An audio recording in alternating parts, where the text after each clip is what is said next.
जय हिंद साथियों, आज हमारा हिंदी का प्रैक्टिस सेट नंबर 3 है। जैसा कि हमने आपको बताया था कि जो प्रैक्टिस सेट है ये यूपी पीर एग्जाम 2024 को देखते हुए बनाया गया है। ठीक है, चलिए आते अपने पहले क्वेश्चन पे।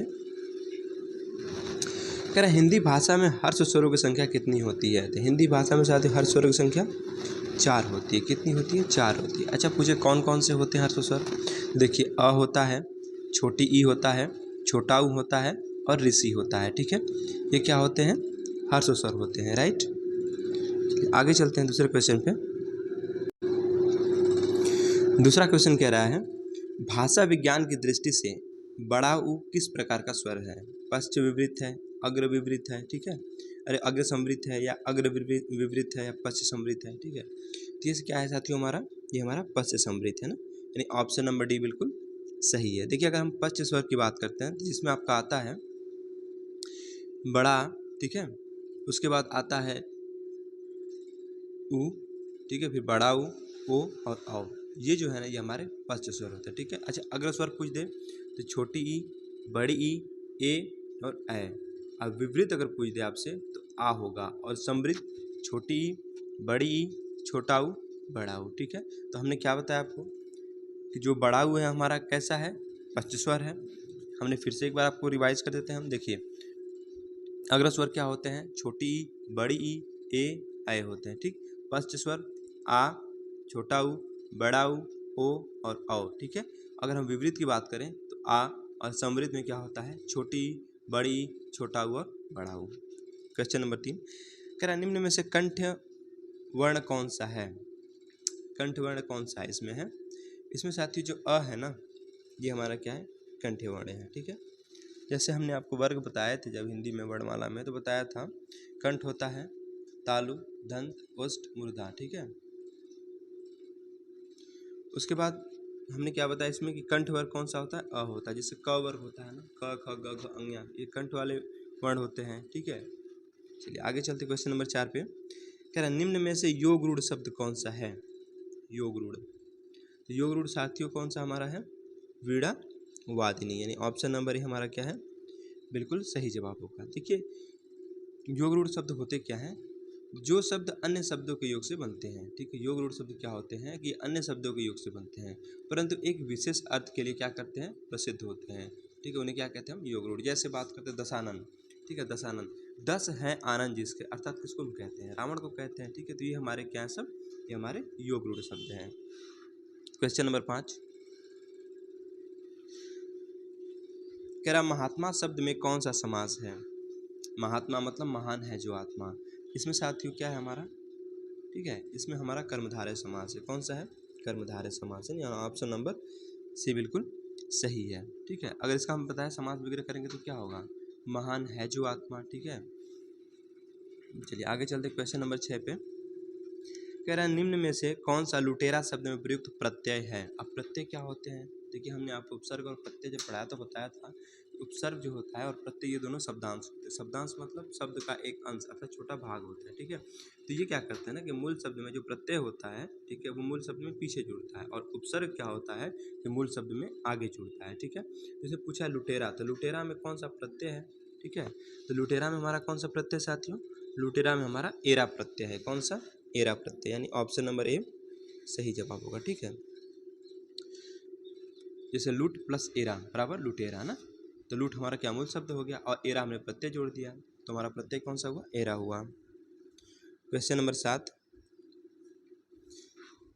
कह रहा बाप का संबंधवाचक संज्ञा रूप कौन सा है? ठीक है, तो बाप का जो संबंधवाचक क्या पूछे? संबंधवाचक संज्ञा रूप होगा कौन सा होता है? बपौती होता है ना। बाप से क्या बनता है? बपौती, यानी 7 का हमारा ऑप्शन नंबर डी सही है। ठीक है, चलिए क्वेश्चन नंबर 8 की बात करते हैं। कह रहा निम्नलिखित 4 विकल्पों में से शुद्ध वाक्य का चयन करें। देखिए पहला कह रहा है कि रेखा ने भोजन कर ली है। दूसरा कह रहा है रेखा भोजन की ली है। ठीक है, रेखा भोजन कर ली और रेखा ने भोजन किया है। ठीक है, तो हमको बताना है। तो देखिए जो 8वां में क्या है ना, अगर यहाँ पे दिया होता कि रेखा ने भोजन कर लिया है तब तो सही होता, लेकिन क्या रहा रेखा ने भोजन कर ली है, ये तो गलत हो गया। रेखा भोजन की ली है, की ली कोई वाक्य नहीं शुद्ध हो रहा है यहाँ पे, ये भी गलत है। रेखा भोजन कर ली, ये भी गलत है, लेकिन रेखा ने भोजन किया है, ऑप्शन नंबर डी हमारा क्या है? बिल्कुल सही है। राइट, चलिए आते हैं अगले क्वेश्चन पे। क्वेश्चन नंबर 9 कह रहा है रामायण सुंदर रचना है, रामायण सुंदर रचना है, इस वाक्य में सुंदर किस प्रकार का विशेषण है। पहली बात, तो विशेषण होते क्या है, जो संज्ञा या सर्वनाम की विशेषता को बताते हैं उनको हम विशेषण कहते हैं। ठीक है, तो देखिए इसमें सर्वनामिक विशेषण क्या होता है कि जब कोई भी, ठीक है, सर्वनाम शब्द संज्ञा शब्द से पहले आ जाता है और फिर विशेषण की तरह ही अपना व्यवहार प्रकट करता है, तो वहाँ पे सर्वनामिक विशेषण होता है। ठीक है, परिमाणवाचक विशेषण में किसी वस्तु की माप तौल की विशेषता का बोध होता है, इसमें संख्यावाचक में संख्या का बोध होता है, लेकिन गुणवाचक में, ठीक है, जैसे आपका रंग हो गया, ठीक है, और अच्छा बुरा, ये सब क्या है, एक गुण को प्रदर्शित कर रहे हैं ना, तो सब हमारे गुणवाचक विशेषण है। तो इसमें क्या बोला है वाक्य में कि रामायण सुंदर रचना है, तो हमारा गुणवाचक विशेषण अर्थात ऑप्शन नंबर डी सही जवाब होगा। ठीक है, क्वेश्चन नंबर 10 क्या कह रहा है, देखिए, कह रहा है निम्नलिखित प्रश्न में 4 विकल्पों में से उस विकल्प का चयन करें जो क्रिया के भेद वाला सही विकल्प है। ठीक है, राधा ने गाय को चारा खिलाया, राधा ने गाय को चारा खिलाया, इसमें बताना है। ठीक है, इसमें नाम धातु क्रिया है या द्विकर्मक है या कृदंत क्रिया है या प्रेरणार्थक क्रिया है। तो प्रेरणार्थक क्रिया तो वो होती है ना जहाँ पे क्या होता है, हम किसी दूसरे से काम कराते हैं। ठीक है, द्विकर्मक जहाँ पे 2 कर्म होता है। देखिए यहाँ पे कितने हैं, 2 कर्म हमारे, यानी ऑप्शन नंबर बी हमारा सही जवाब होगा। ठीक है,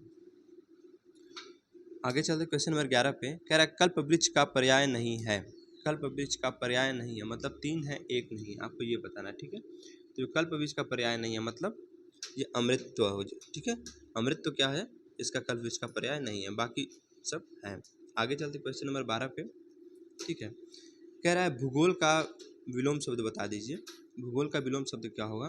तो भूगोल का विलोम साथियों क्या होता है, खगोल होता है ना, यानी ऑप्शन नंबर डी हमारा सही जवाब होगा।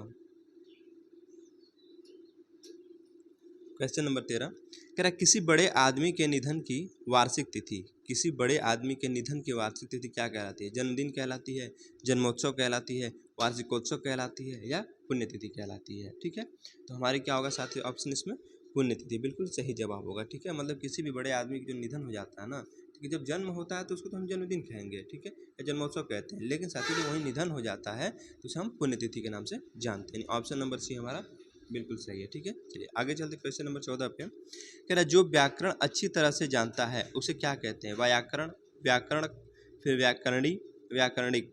14वां का बताइए आंसर। 14वां का जो होता है साथियों ना, उसको हम व्याकरण कहते हैं। क्या कहते हैं, व्याकरण। ठीक है, तो जो व्याकरण को अच्छी तरह से जानता है उसको व्याकरण कहते हैं। क्वेश्चन नंबर 15 कह रहा उसने टेढ़ी चाल चली, वाक्य में कौन सा कारक है, उसने टेढ़ी चाल चली, कौन सा कारक है, इसमें साथियों कर्ता कारक है ना, यानी ऑप्शन नंबर डी सही जवाब है। क्वेश्चन नंबर 16 निम्नलिखित में से कौन सा शब्द स्त्रीलिंग नहीं है, मतलब एक पुल्लिंग होगा बाकी 3 स्त्रीलिंग होंगे। ठीक है, तो देखिए इसमें जो है आपका भेड़िया, ये क्या है हमारा, स्त्रीलिंग नहीं है, भेड़िया चालाक होता है। ठीक है, क्या कहते हैं, भेड़िया चालाक होता है। आगे संतान अच्छी है, ठीक है, सवारी अच्छी है, बुलबुल अच्छा बोलती है, नहीं बुलबुल अच्छी है। ठीक है, ऐसे तो ये सब हमारे क्या है, स्त्रीलिंग है। बाकी जो हमारा भेड़िया क्या है, पुल्लिंग है। और आपसे क्या पूछा था, स्त्रीलिंग नहीं है मतलब वो पुल्लिंग पूछा था। क्वेश्चन नंबर 17 कह रहा है छंद का नाम बताओ, तुलसी राम नाम सम मीत न आन जो पहुँचाओ, ठीक है, रामपुर तनु अवसान। इसमें बताएं कौन सा छंद है, इसमें हमारा साथियों कौन सा है, बरवय है। कौन सा है, बरवय है। ठीक है, देखिए अगर बरवय की बात करते हैं, जो बरवय होता है ना ये अर्धसममात्रिक छंद होता है। कौन सा होता है, अर्धसममात्रिक छंद। अच्छा, अगर हम देखें तो जो बरवय होता है इसके पहले और तीसरे चरण में 12-12 और दूसरे और चौथे चरण में 7-7 मात्राएं होती हैं। कितना होती हैं, पहली बात हमने क्या बताया आपको कि बरवय हमारा कैसा है, अर्धसममात्रिक छंद है। अगर हमने ये भी बताया आपको कि बरवय जो होता है इसके पहले और तीसरे चरण में 12-12 और दूसरे और चौथे चरण में 7-7 मात्राएं होती हैं। ठीक है, अगला क्वेश्चन, क्वेश्चन नंबर 18 देखिए, कह रहा है सुजान विनोद के रचनाकार कौन है। ठीक है, सुजान विनोद के रचनाकार कौन है, तो देव है ना, ऑप्शन नंबर बी बिल्कुल सही जवाब होगा। देखिए अगर हम बात करें देव की कुछ अन्य रचनाओं की, तो इनकी है प्रेम चंद्रिका, कुशल विलास और भाव विलास। ठीक है, कौन कौन सी बताया, प्रेम चंद्रिका, कुशल विलास और भाव विलास। क्वेश्चन नंबर 11, क्वेश्चन नंबर 19 कह रहा राम खाता होगा, राम खाता होगा किस काल का उदाहरण है। ठीक है, देखिए यहाँ पे एक संदेह की भावना प्रकट हो रही है ना, खाता होगा, कंफर्म नहीं है, एक संदेह की भावना प्रकट हो रही है कि शायद खाता होगा, ठीक है। तो राम खाता होगा, संदेह है, ठीक है, तो संदिग्ध की बात यहाँ पे है, ठीक है। और इसमें कौन सा साथियों, वर्तमान काल होगा, ठीक है, यानी हमारा कौन सा सही इसमें ऑप्शन है, संदिग्ध वर्तमान काल, ऑप्शन नंबर डी बिल्कुल सही जवाब होगा, ठीक है। देखिए क्रिया का वह रूप जिससे क्रिया के होने में संदेह प्रकट होता है, ठीक है, उसे हम क्या कहते हैं, संदेह वर्तमान काल कहते हैं। लेकिन अगर वर्तमान स्थिति की बात करें तब, ठीक है, अगर भविष्य करेगा तो फिर भविष्य में चला जाएगा वो। क्वेश्चन नंबर 20 कह रहा है निम्न में भाववाच्य बताइए। वाच्य बताया था, कर्तृवाच्य, कर्मवाच्य, भाववाच्य, ठीक है। तुम फूल तोड़ोगे, अब चला जाए, बच्चे खेल रहे हैं, पुस्तक लिखी जाएगी, ठीक है, उनको बताना है, अब चला जाए, ये क्या हमारा है, भाववाच्य, ठीक है, ऑप्शन नंबर बी बिल्कुल सही है। क्वेश्चन नंबर 21 नीली कमीज वाले छात्र को यह कलम दे दो, रचना के आधार पर, ठीक है, वाक्य का सही भेद पहचानिए। कौन सा वाक्य है, सरल वाक्य है कि संयुक्त वाक्य है कि आज्ञावाचक वाक्य है कि मिश्र वाक्य है, ठीक है। तो क्या है साथियों, सरल वाक्य हमारा, ठीक है। कह रहा है नीली कमीज वाले छात्र को यह कलम दे दो, ठीक है, तो कौन सा हमारा है, सरल वाक्य, ठीक है। अच्छा अगर पूछे कि रचना की दृष्टि से वाक्य कितने प्रकार के होते हैं, देखिए रचना की दृष्टि से वाक्य जो है साथियों 3 प्रकार के होते हैं। कौन सा होता है, सरल वाक्य, संयुक्त वाक्य और मिश्र वाक्य, राइट। क्वेश्चन नंबर 22 अपने हाथ से स्वयं काम करो, वाक्य का शुद्ध रूप होगा, अपना काम स्वयं करो, अपने से अपना काम करो, स्वयं से काम करो, हाथ से अपना काम करो। इसका शुद्ध रूप पूछा है आपसे, तो अपना काम स्वयं करो, ठीक है, अपना काम स्वयं करो, अर्थात ऑप्शन नंबर ए सही जवाब होगा। क्वेश्चन नंबर 23 कह रहा घाट घाट का पानी पीना, लोकोक्ति का उपयुक्त अर्थ कौन सा है। घाट घाट का पानी पीना मतलब अनेक क्षेत्रों का अनुभव होना, ठीक है, अनेक क्षेत्रों का अनुभव होना, यानी ऑप्शन नंबर ए बिल्कुल सही है हमारा, ठीक है। चलिए आगे चलते हैं। क्वेश्चन नंबर 24 छछूंदर के सिर पर चमेली का तेल, लोकोक्ति का सही अर्थ बताना है। तो अयोग्य व्यक्ति को अच्छा पद मिलना, ठीक है, अयोग्य व्यक्ति को अच्छा पद मिलना, वही ना है कि छछूंदर के सिर पर चमेली का तेल, यानी अयोग्य व्यक्ति है उसको अच्छा पद मिल गया। चलिए क्वेश्चन नंबर 25 कह रहा सूरदास को किस रस का सम्राट कहा गया है। सूरदास को किस रस का सम्राट कहा गया है, तो इनको वात्सल्य रस का सम्राट कहा गया है। किसको, वात्सल्य रस का, ठीक है, ऑप्शन नंबर ए हमारा क्या है, सही जवाब होगा, ठीक है। तो सूरदास को वात्सल्य रस का सम्राट कहा गया है, क्यों कहा गया है, क्योंकि उन्होंने अपनी रचनाओं में यशोदा और कृष्ण के बीच ममता और वात्सल्य का बड़ी मुखरता से क्या किया है, वर्णन किया है, ठीक है, इसलिए इनको क्या कहा गया है, वात्सल्य रस का सम्राट कहा गया है, राइट। क्वेश्चन नंबर 26 निम्न में से रीतिकाल का कवि कौन है, ठीक है, रीतिकाल के कवि कौन है बताइए। इनमें साथ जो रीतिकाल के कवि है ना वो है चिंतामणि, कौन है, चिंतामणि, यानी ऑप्शन नंबर बी हमारा सही जवाब होगा, ठीक है। जो चिंतामणि त्रिपाठी की रचनाएं अगर पूछ ले आपसे तो देखिए कौन कौन सी हैं, कवित्व विचार, ठीक है, उसके बाद छंद विचार, श्रृंगार मंजरी इत्यादि, ये सब क्या है इनकी रचनाएं हैं। महाकाव्य में होता है, महाकाव्य में क्या होता है, देखिए महाकाव्य में क्या है, जीवन का खंड होता है, जीवन का खंड चित्रण होता है, जीवन का बृहद चित्रण होता है, दोहा छंद होता है या उत्साह भाव होता है। तो जीवन का क्या होता है ना कि बृहद चित्रण होता है, ठीक है, जीवन के बारे में बहुत बड़ा एक उसका चित्रण होता है, ठीक है, तो वही महाकाव्य में क्या होगा, जीवन का बृहद चित्रण होता है, राइट। चलिए आगे चलते हैं। क्वेश्चन नंबर 28 क्या कह रहा है, चांद का मुंह टेढ़ा है के रचयिता कौन है। चांद का मुंह टेढ़ा है इसका रचयिता कौन है, इसका रचयिता मुक्तिबोध है, यानी ऑप्शन नंबर डी सही जवाब होगा, ठीक है। तो मुक्तिबोध की और अन्य रचनाएं पूछे तो भूरी भूरी खाक धूल, ठीक है, कौन, भूरी भूरी खाक धूल, काठ का सपना, विपात्र, सतह से उठता आदमी, ठीक है, किसकी है ये मुक्तिबोध जी की अन्य रचना है। क्वेश्चन नंबर 29 अशोक के फूल निबंध के रचयिता कौन है। अशोक के फूल ये निबंध है, अब इसके रचयिता कौन है आपसे पूछा है, इसका रचयिता हजारी प्रसाद द्विवेदी जी हैं, ठीक है, यानी ऑप्शन नंबर ए सही जवाब होगा। तो हजारी प्रसाद द्विवेदी की और रचनाएं पूछे देखिए कौन सी है, कल्पलता, ठीक है, कुटज, आलोक पर्व, पुनर्नवा, ठीक है, अनामदास, ठीक है, अनामदास का पोथा, ये सब किनकी है, हजारी प्रसाद द्विवेदी जी की है। क्वेश्चन नंबर 30 होरी किस उपन्यास का पात्र है। होरी पूछा ना, होरी किस उपन्यास का पात्र है, तो होरी जो है साथियों ये हमारा गोदान का पात्र है, यानी ऑप्शन नंबर डी क्या है, बिल्कुल सही जवाब होगा, ठीक है। तो होरी जो है गोदान उपन्यास का मुख्य पात्र है। अगर हम बात करें गोदान की तो मुंशी प्रेमचंद के द्वारा रचित क्या है, एक उपन्यास है। ठीक है, किसने लिखा गोदान को? मुंशी प्रेमचंद्र ने।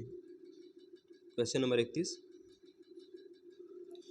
कह रहा शकुंतला किसकी पुत्री थी? वशिष्ठ की, विश्वामित्र की, द्रोणाचार्य की या अगस्त्य की?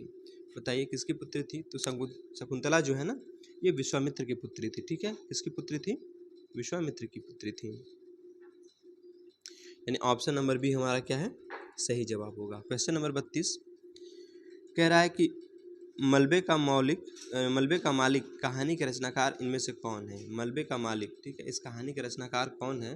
तो मोहन राकेश हैं। कौन है? मोहन राकेश। यानी ऑप्शन नंबर ए हमारा क्या है, बिल्कुल सही जवाब होगा। ठीक है, चलते हैं अगले क्वेश्चन में। क्वेश्चन नंबर 33 कह रहा है किस वर्ष साहित्य अकादमी पुरस्कार नहीं दिया गया था? ठीक है, किस वर्ष साहित्य अकादमी पुरस्कार नहीं दिया गया?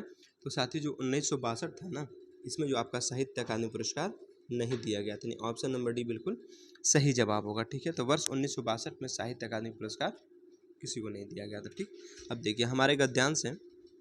अब गद्यांश को पढ़ के हमें क्या करना है, प्रश्नों के उत्तर देना है। ठीक है,